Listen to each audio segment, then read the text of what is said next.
इधर सूत्रों के हवाले से एक और खबर है। कल दिल्ली में वक्फ कानून पर बीजेपी की वर्कशॉप होनी है। बीजेपी मुख्यालय में वर्कशॉप का आयोजन होगा और हर राज्य से बीजेपी के 3 से 4 नेता वर्कशॉप में शामिल होंगे ताकि ये नेता अपने राज्य में जाकर वक्फ कानून को लेकर किस तरीके के बदलाव हो रहे हैं, कैसे आम मुसलमानों को इसका फायदा मिलेगा, इस वर्कशॉप में पहले इन नेताओं को जानकारी दी जाएगी और उसके बाद यही 3 से 4 नेता अपने राज्य में जाकर इस योजना, इस कानून के लाभ के बारे में लोगों को जागरूक करेंगे।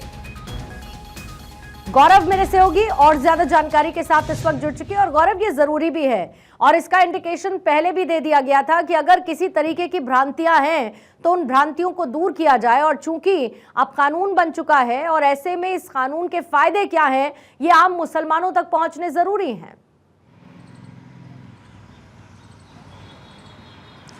बिल्कुल, देखिए पूर्णिमा, ये साफ तौर पर अगर हम कहें तो जो इस वर्कशॉप का आयोजन है वो इसलिए भी किया जा रहा है क्योंकि हर राज्य में अब तमाम जो मुस्लिम कम्युनिटी है उनके बीच में लोगों को जाना होगा और उनको समझाना होगा कि दरअसल सरकार ने जो ये वक्फ संशोधन बिल लाया है उस किस तरीके से मुस्लिमों के हित का बिल है। तो इसके लिए एक वर्कशॉप का जो आयोजन है वो बीजेपी के केंद्रीय कार्यालय में किया जाएगा। मेरे सोर्सेस बता रहे हैं कि कल इस आयोजन को बुलाया गया है, हालांकि अभी समय साफ तौर पर स्पष्ट नहीं किया गया है। और इस वर्कशॉप में हर राज्य से 2 से 3 जो पदाधिकारी हैं उनको इस वर्कशॉप में बुलाया गया है, जहां पर वक्फ विधेयक से संबंधित जो बारीकियां हैं वो उनको बताई जाएगी, किस तरीके से सरकार ने उसमें जो बदलाव किया है वो उनको समझाने का प्रयास किया जाएगा। और आप देखिए, जब से ये कानून का शक्ल ले चुका है उसके बाद से हम लगातार देख रहे हैं कि अभी भी वक्फ के खिलाफ सुप्रीम कोर्ट में बहुत जो PIL हैं वो फाइल की जा रही हैं। अलग अलग राज्यों में जो प्रदर्शन देखने को मिल रहा है, पश्चिम बंगाल में जिस तरीके की स्थिति बनी हुई है, तो ऐसे में देश के हर हिस्से में किस तरीके से जो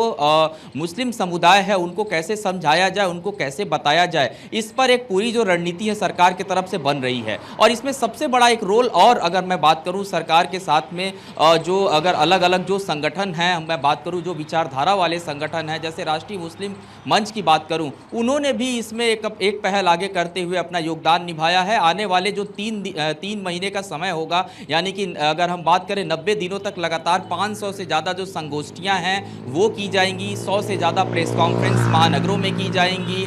तो इस तरीके का एक पूरा जो प्रपोजल है वो राष्ट्रीय मुस्लिम मंच का भी तैयार है।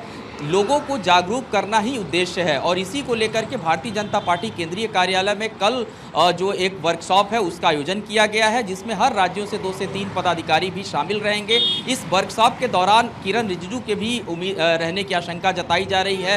वो भी अपना जो व्याख्यान है, अपनी जो बात है वो उन पदाधिकारियों के बीच में कहेंगे। सूत्र ये भी बता रहे हैं कि भारतीय जनता पार्टी के जो राष्ट्रीय अध्यक्ष हैं JP नड्डा कुछ देर के लिए वो भी इस वर्कशॉप के अंदर आएंगे, वो भी अपनी बात रखेंगे। तो कुल मिलाकर के कहें, सरकार की एक बड़ी तैयारी है इस पूरे वक्फ संशोधन जो बिल आया है उसको किस तरीके से जन जन तक लोगों को पहुंचाना है, बताना है। तो ये एक पूरी जो कवायद है उसकी शुरुआत फिलहाल तेजी के साथ की जाएगी। बिल्कुल। और कल क्योंकि गौरव मेरी मुलाकात किरण रिजिजू से और साथ ही अल्पसंख्यक मोर्चे के जो मुख्य लोग हैं उनसे भी हुई और उन्होंने भी इस बात का जिक्र किया कि जो विरोध है वो बहुत कम वर्ग तक सीमित है। ऐसे में उनको समझाना, क्योंकि इसकी एक्सरसाइज एक बहुत लंबे वक्त से शुरू हो गई थी और ऐसे में लोगों तक इसके फायदे पहुंचाना बहुत मुश्किल नहीं होगा। और इसी बीच में इस वर्कशॉप का आयोजन होना एक मील का पत्थर साबित हो सकता है एक ऐतिहासिक फैसले के बाद बढ़ते हुए बदलावों की तरफ। बहुत बहुत शुक्रिया गौरव आपका जानकारी के लिए।